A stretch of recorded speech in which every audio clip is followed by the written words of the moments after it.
So I think about death all the time because it's probably the central theme. It's probably the thing that I think the most about, and I think that influences how I see time and also how I think how it influences agency. Like what actions I'm willing to take despite the judgment of others.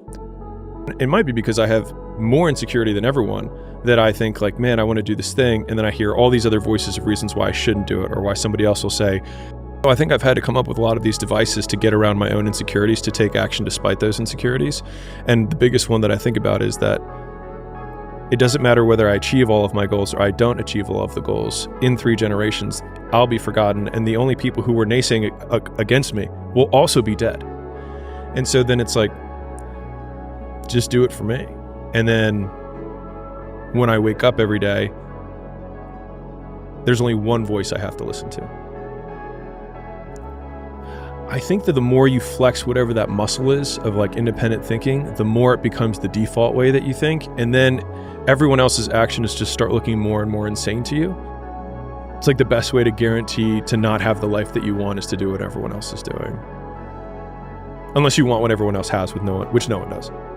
I think I had a lot of practice with it because so a lot of people have many voices that they hear that they feel are judging them, right? They have their friends, they have their uncle, they have their siblings, they have their cousins, coworkers, whatever.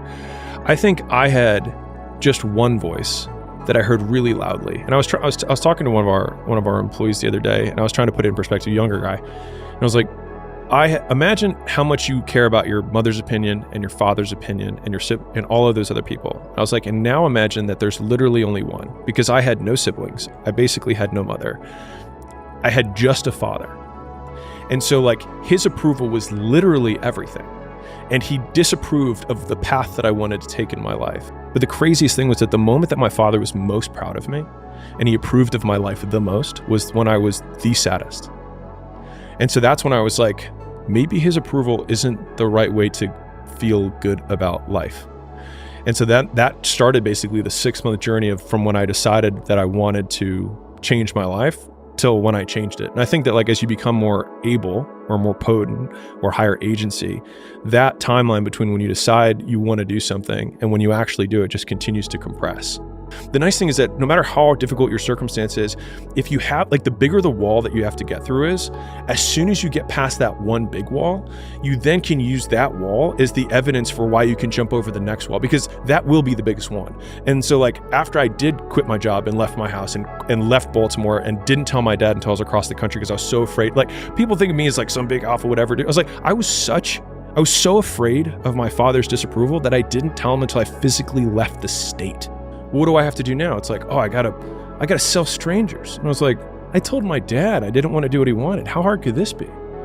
And so like it then becomes this one huge proof point. So the bigger the dragon is that you have to slay, the more evidence you have that you can slay the next dragon. And I think that is, if there's ever been a good point for why getting over the first hard one is so hard, is that it will then give you the reinforcement that you can do whatever you need to do next. Whenever I feel anxious or insecure or angry or sad, I'm like, what conversation do I need to have that I'm not having? And so then, and usually if I just think for not that long, I'm like, this is the conversation I've been putting off. And then, I'm not the poster child of mental health. And so I'll just call myself a pansy for not having the conversation. And then I just have it.